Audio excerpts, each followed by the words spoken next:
entonces. Continuamos entonces analizando la primera propiedad básica del plasma. Decíamos que el plasma presenta un movimiento armónico. Las partículas cargadas, tanto positivas como negativas, hacen un movimiento armónico. Y entonces lo que vamos a hacer ahora es analizar con ayuda de este esquema el poder calcular la frecuencia de oscilación, en este caso de los electrones. Entonces, recordar que estos círculos vacíos representan átomos o más bien cargas positivas y estas áreas con círculos negros rellenos representan que son regiones que tienen igual carga negativa que positiva. Y por aquí tenemos un exceso de carga negativa, que es cuando los electrones se desplazaron. Entonces aquí estamos congelando por un momento el movimiento armónico y viendo solo un instante. Y entonces lo que yo les decía es que, voy a poner aquí nosotros tenemos un campo eléctrico. Tenemos un campo eléctrico en esta dirección, en esta instantánea, ¿verdad? Porque si pongo una carga positiva se va a mover para acá. Entonces, ese es el escenario que se representa aquí. Como estamos definiendo el eje X en esta dirección, el eje Y en esta y luego Z hacia afuera de la diapositiva. Entonces, en esta instantánea, el campo eléctrico en X va para acá. Las partículas se desplazaron una distancia X. En ese momento congelamos, es como una fotografía, ¿verdad? Se desplazaron una distancia X y están las cargas acumuladas ahí. Para hacer este análisis, vamos a usar,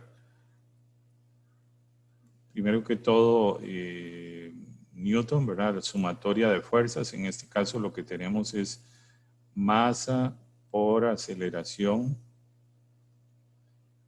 igual a sumatoria de fuerza. La única fuerza que está actuando aquí es la fuerza debido al campo eléctrico, carga por campo eléctrico en X. Y la otra ecuación que vamos a usar es la ley de Gauss para este análisis. Vamos a usar las dos. Entonces pasamos a la siguiente diapositiva. Concentrémonos en la parte baja de esta diapositiva. Partimos de la ecuación de Gauss. Aquí la tenemos. Entonces, necesitamos la relación entre el campo eléctrico y el diferencial de área. Aquí voy a tratar de hacer un dibujo para que esto se entienda un poquito mejor.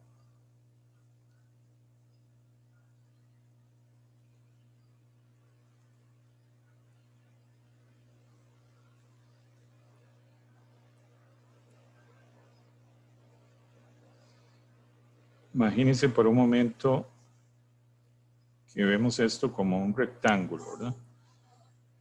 Entonces nos están diciendo por aquí que la altura de este rectángulo es A. Es decir, este lado de aquí, la dimensión de ese lado es A. Luego,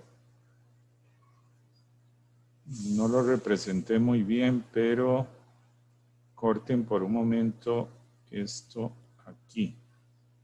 Omitan esas líneas que continúan ahí. Este largo aquí va a ser X. Y luego la altura la voy a llamar delta Z. Entonces repito, en Y la dimensión del cubo va a ser A, en X va a ser X y en el eje Z va a ser delta Z. Eso es por ponerle un nombre a la dimensión correspondiente en Z, ¿verdad? Delta Z, así lo pude haber llamado como quisiera, pero bueno, para este caso se llamó delta Z. Entonces es muy fácil que si alguien le dice a usted calcule el volumen de esta caja donde está acumulada la carga negativa, usted simplemente va a decir es A por X por delta Z. Ese es el volumen, ¿verdad? Pero en este caso también nos interesa, voy a tratar de ponerlo en otro color, el vector diferencial de área. Es un vector que sale de la cara, de esta cara de aquí, y eso es justamente de ese vector. Es ese vector que apunta hacia afuera del área. Y lo que yo sé, voy a ponerlo en otro color, vamos a ver, puede ser este, que el campo eléctrico, como se indica aquí, va hacia adentro de la caja. El campo eléctrico está entrando a la caja. Entonces observe que el ángulo entre el campo eléctrico y el vector de S son 180. Por lo tanto, volvamos aquí a la parte baja de la diapositiva. Por lo tanto, el ángulo entre el vector E y DS es 180, es un producto escalar, coseno de 180 me da menos 1. Entonces de ahí viene el menos. Multiplico por la magnitud del campo eléctrico y por el área de S. Pero el área de S es el área de esta cara. De esta cara de aquí. Y el área de esa cara no es más que, no sería más que A por delta Z. Aquí, perdón, me equivoqué. Este delta Z no iba aquí. Este delta Z, voy a ponerlo en rojo, es esta dimensión de aquí. Es una profundidad hacia afuera de la diapositiva. Entonces, si me piden calcular el área, aquí sombreada, rayado con celeste, sería A por delta Z. Observen. Y aquí lo voy a poner en otro color para que se diferencie. Sería A por delta Z. Esto sería el área del DS, el área total. Ya cuando uno integra sobre toda la superficie, lo que va a obtener es el área total. Ahora nos vamos al otro lado. En el otro lado me dicen la carga. ¿La carga qué? La carga encerrada en ese cubo rojo donde hay carga en exceso. Entonces resulta que yo sé que si multiplico el volumen de la caja por la densidad, y observen que el volumen de la caja sería A por X por DZ. Entonces lo que tengo aquí, que señalé abajo, es el volumen. Lo estoy multiplicando por la densidad.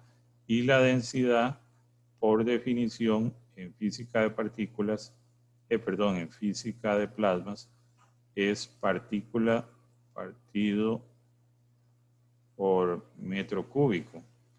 Entonces, volumen tiene unidad de metro cúbico y aquí yo tengo partículas partido metro cúbico. Por lo tanto, el producto de esto, que es el volumen por la densidad, lo que me va a dar es cuántas partículas hay dentro de esa caja.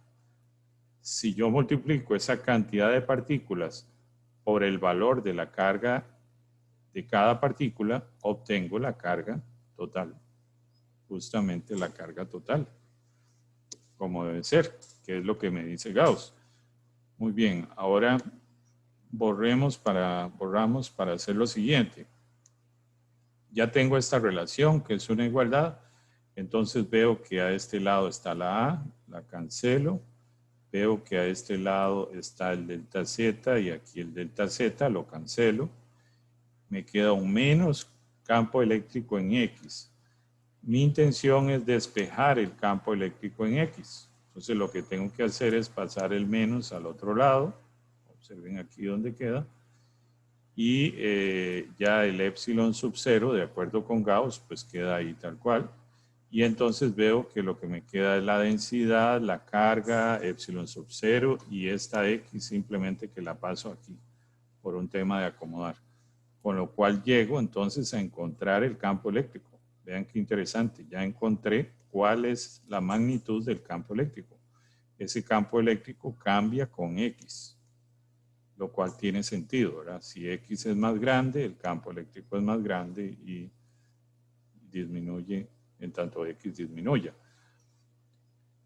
Entonces, sabiendo ya el campo eléctrico, nos vamos por acá y volvemos a la segunda ley de Newton. Sumatoria de masa por aceleración es igual a sumatoria de fuerzas. Y claro, nuestra fuerza es la fuerza eléctrica que depende del campo eléctrico, pero nosotros ya sabemos que el campo eléctrico es esto, porque lo obtuvimos de la anterior diapositiva. Entonces yo puedo sustituir aquí el campo eléctrico y llego a esta relación. Básicamente estoy multiplicando esto por la carga QE, con lo cual este por este me da carga QE al cuadrado.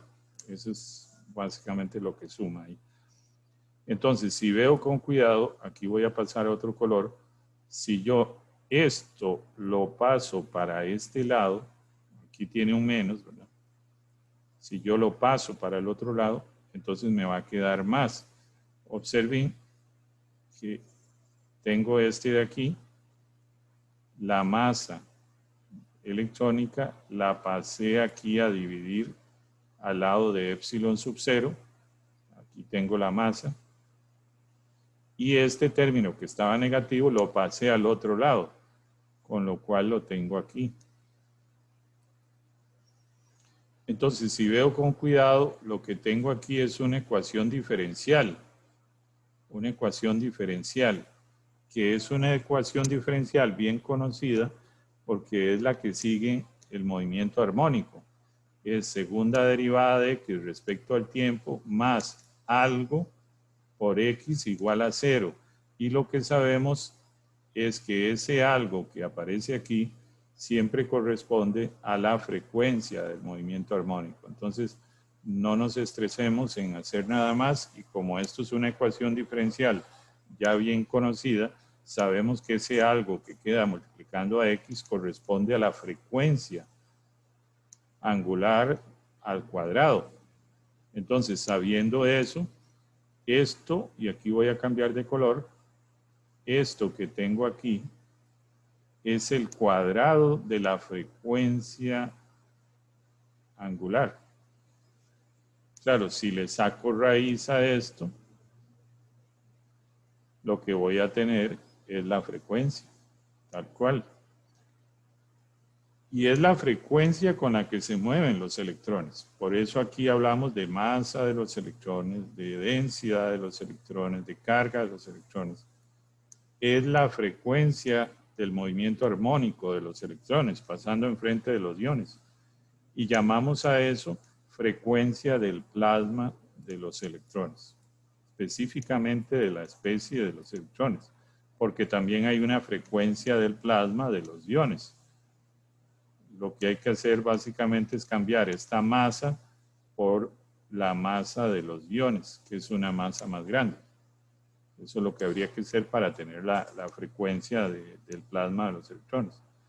Sabemos, y esto solo por mencionar, que la solución de esta ecuación diferencial está dada de esta manera, como una suma de coseno de omega pt más seno omega pt. Y eso nos daría la posición de la partícula cargada en función del tiempo. Pero lo que nos interesa en este caso es la frecuencia del plasma electrónico. Eso es lo que nos interesa. Entonces, voy a simplemente tomar esta fórmula de aquí y hagamos un análisis sumamente simple. Fijémonos de qué depende esa fórmula. Bueno, la carga es un valor fijo. La masa del electrón es un valor constante también. Epsilon sub 0, la permitividad eléctrica es un valor constante. Entonces, lo único que cambia es la densidad de los electrones. ¿Qué me dice a mí esto? Que si la densidad de electrones crece, la frecuencia con la que los electrones hacen ese movimiento armónico crece. Entonces, un plasma con mucha densidad las partículas van a hacer un movimiento armónico con mayor frecuencia, y un plasma con baja densidad, las partículas, en este caso los electrones, van a hacer un movimiento armónico con frecuencia más baja. Eso es lo que hay que tener claro. La frecuencia del plasma es proporcional o depende directamente de la densidad de las partículas cargadas y cambia con la densidad. Ahora, para que tengan algunos datos interesantes, suponga que tenemos un plasma de esta densidad de 10 a la 20 partículas por metro cúbico, con solo que la distancia X de separación entre iones y electrones sea de 1 milímetro, con solo que se separen 1 milímetro, teniendo el plasma esta densidad, generaríamos un campo eléctrico por esa separación de 1 milímetro nada más, un campo eléctrico de 10 a la 9 voltios partido metro. Vean ustedes, con solo que se separen 1 milímetro en un plasma de esta densidad. Desde luego, las fuerzas que se generan ahí por la presencia de este campo eléctrico son fuerzas eléctricas, como hemos dicho, y los electrones son acelerados porque claramente la masa de los iones es mucho mayor a la masa de los electrones, ¿verdad?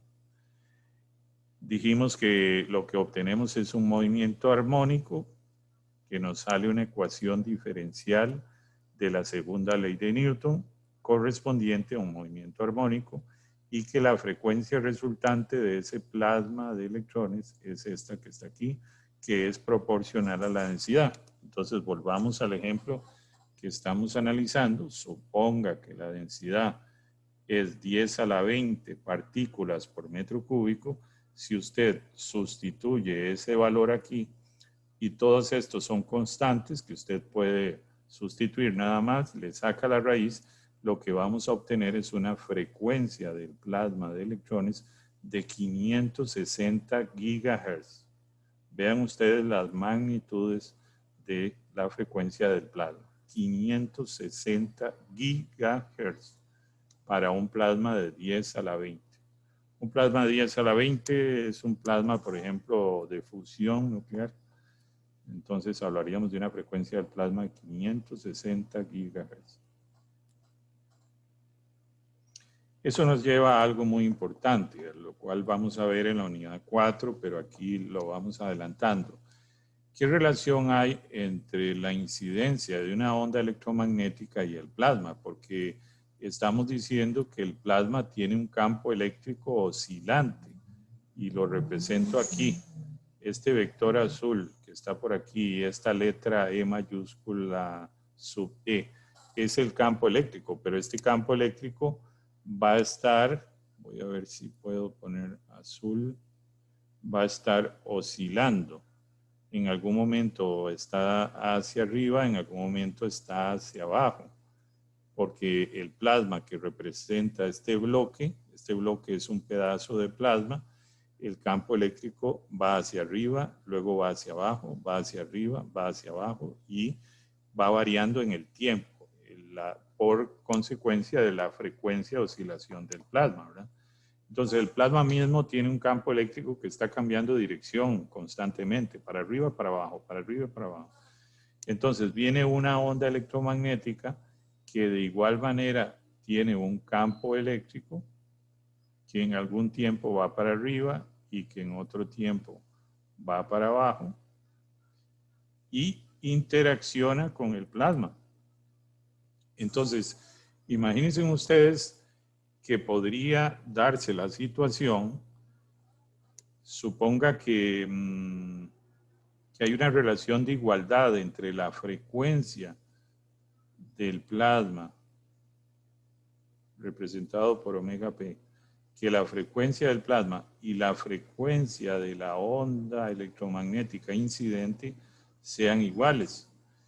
Cuando esa situación se da de igualdad, el campo eléctrico de la onda, cuando incide en el plasma, los dos campos eléctricos se suman y da cero, con lo cual la onda se amortigua, por decirlo así. Entonces decimos que la onda no entra al plasma. ¿Cuándo la onda no va a entrar al plasma? Cuando la frecuencia de la onda electromagnética que choca con el plasma es menor que la frecuencia del plasma.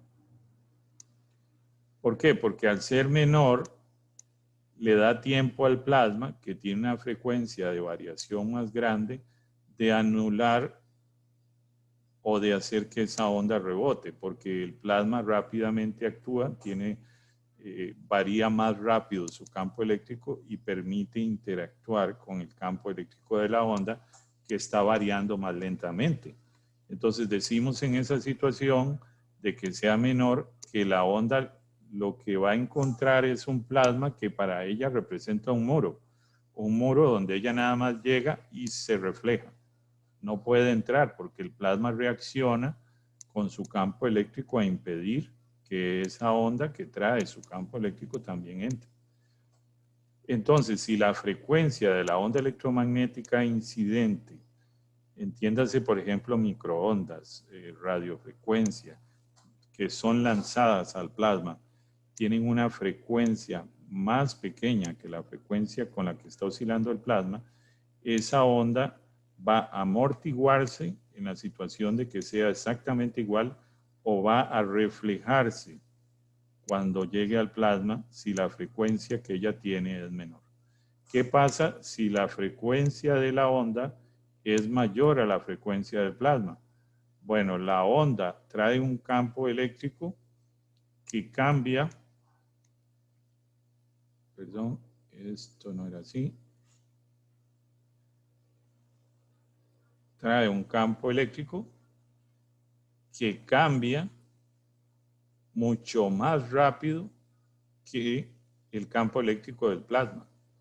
Entonces, por decirlo de una manera simple, no le da al plasma tiempo de reaccionar para cancelar ese campo eléctrico de la onda. Entonces gana la onda, porque la onda está variando su campo eléctrico más rápido que como lo varía el plasma. Y ahí lo que tenemos es que la onda penetra en el plasma. Entonces, a esto lo que vamos a decir es que una onda electromagnética puede ser amortiguada por el plasma, puede ser reflejada por el plasma o puede penetrar en el plasma. Juan Carlos Pérez.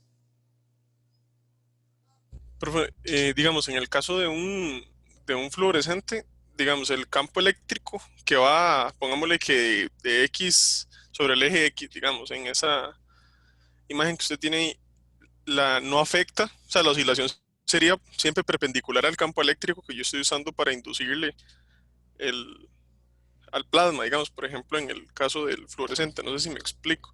O sea, que ese campo eléctrico que yo estoy externo no me está afectando la oscilación, si no es, digamos, si no es una onda. Bueno, ahí estamos hablando de un campo eléctrico.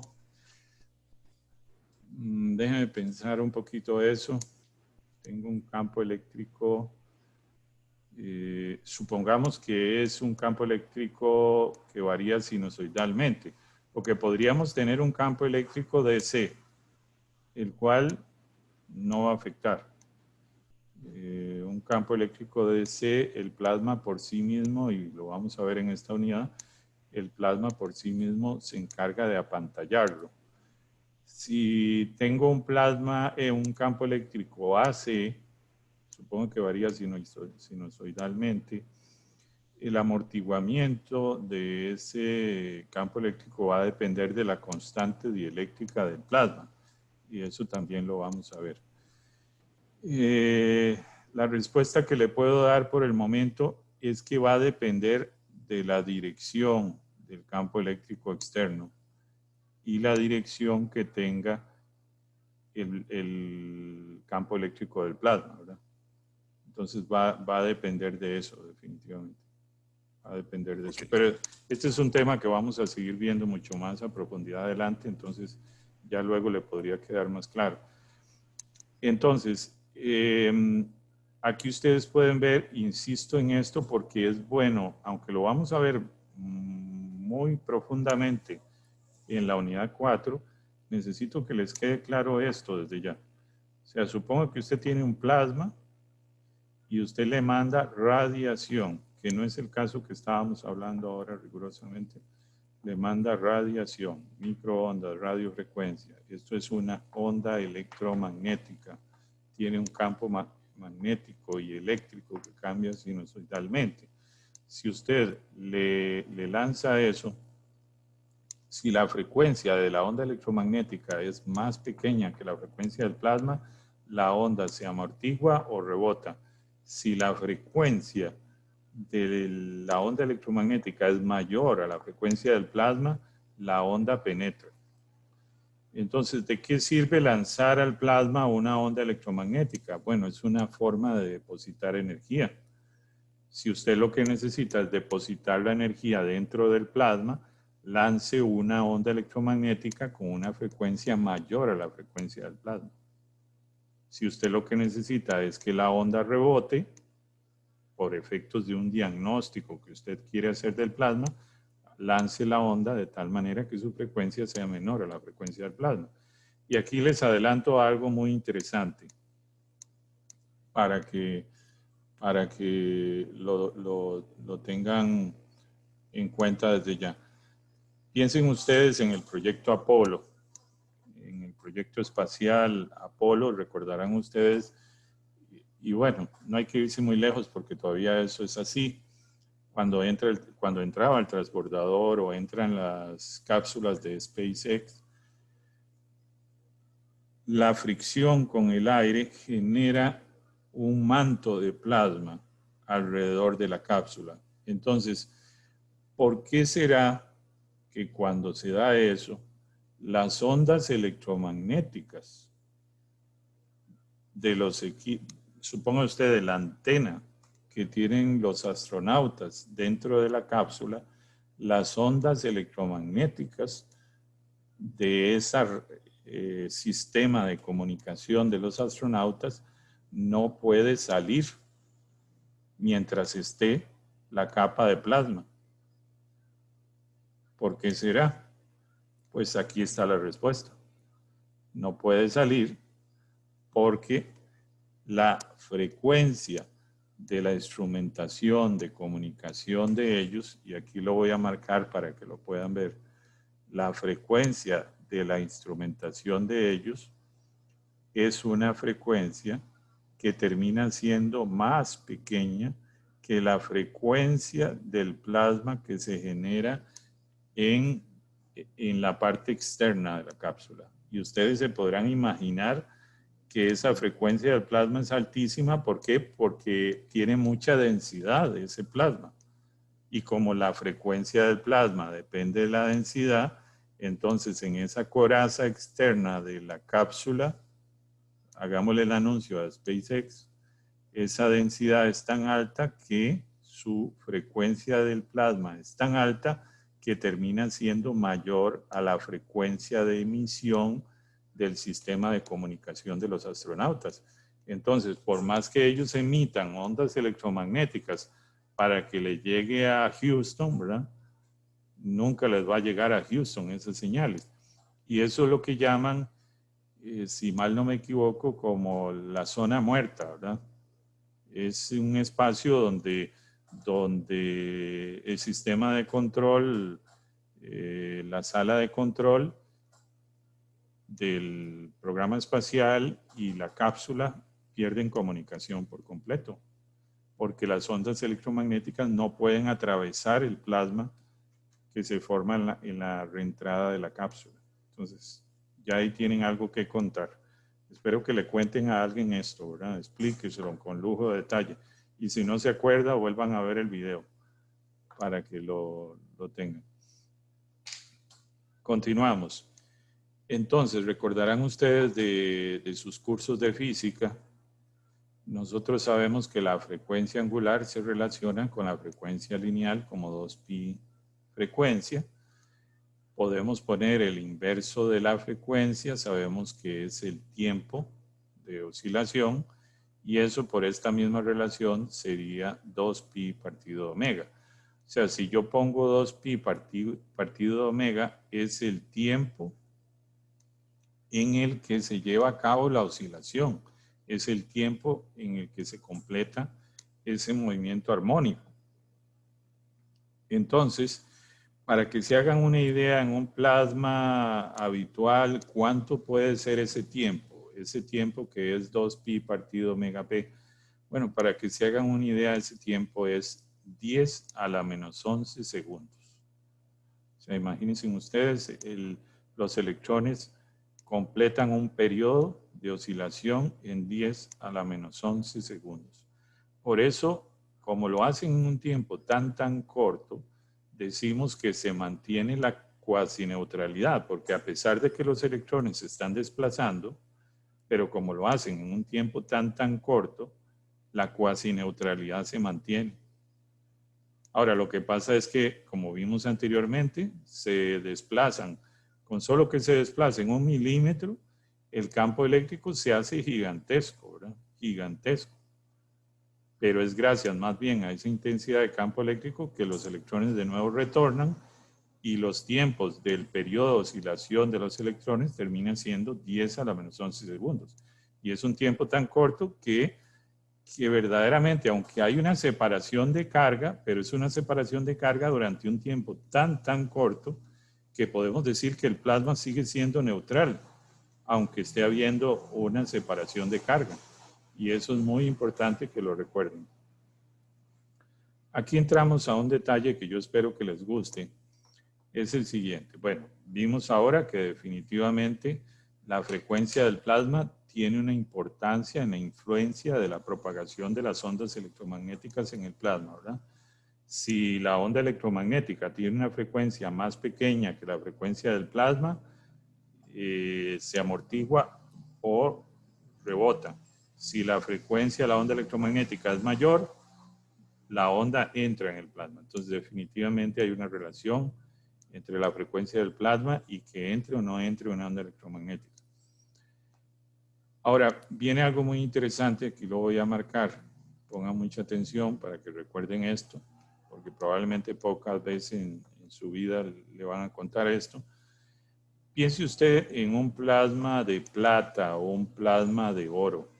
Aquí tengo una grafiquita donde tengo oro y plata, el porcentaje de reflectancia del oro y de la plata. Entonces, la densidad de electrones en ese plasma, porque vamos a ver que el metal como tal se comporta como un plasma, ¿verdad? Tiene esta densidad. Entonces, si usted toma esta densidad y la sustituye aquí y pone las constantes físicas y le saca raíz cuadrada y obtiene la frecuencia del plasma, le da este valor, que es una frecuencia muy alta, verdaderamente muy alta.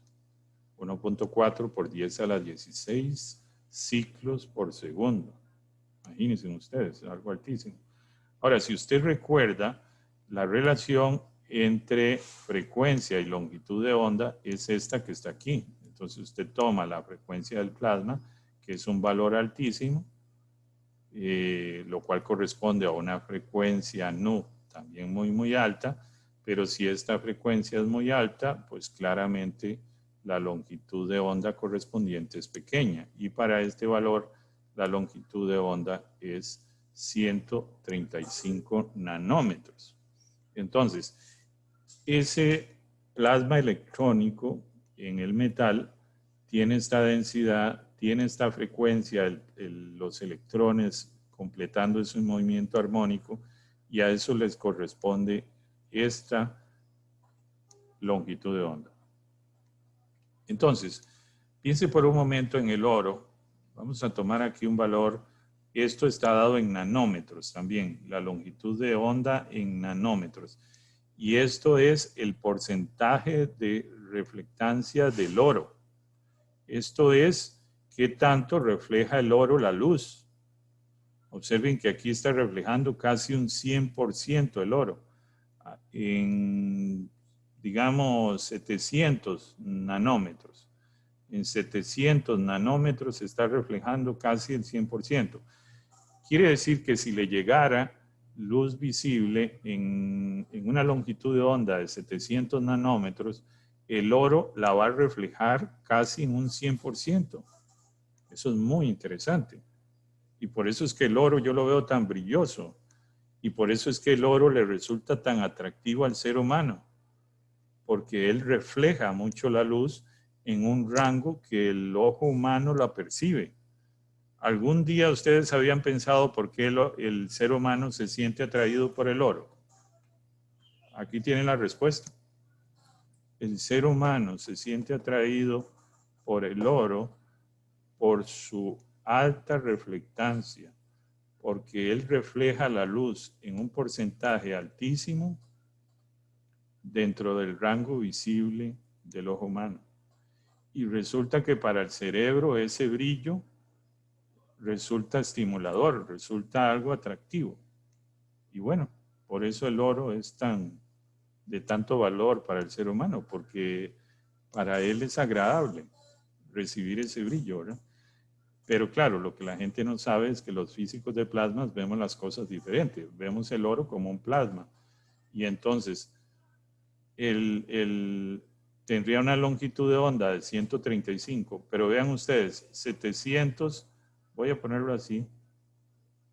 Si usted tiene una longitud de onda, la relación con la frecuencia es esta.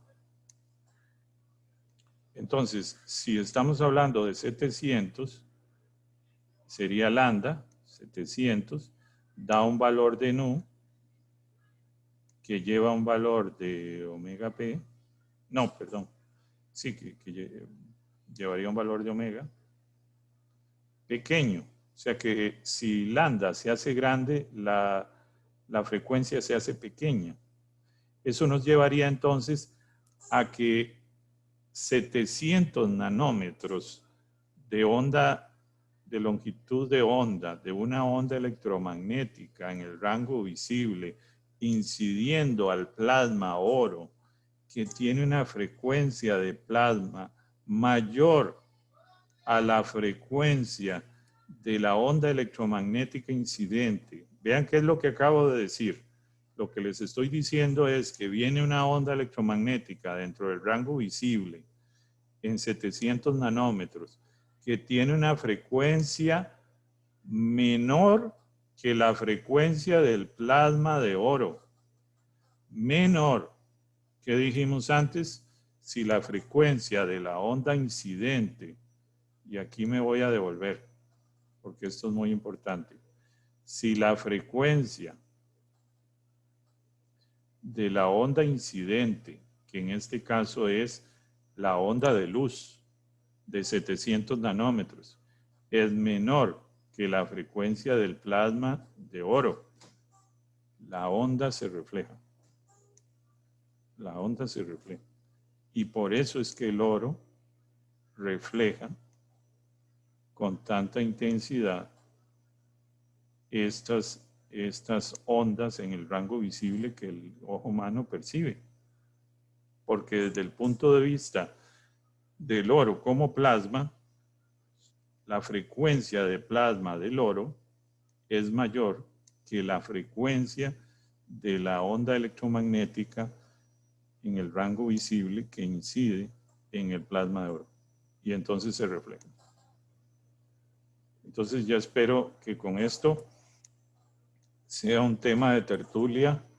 La próxima vez, ¿verdad? Usted puede dar toda una explicación desde el punto de vista de física de plasmas y decir, si describo el oro como un plasma, porque lo es, resulta que el oro refleja mucho la luz visible porque la frecuencia del plasma oro es mayor que la frecuencia de la luz visible incidente.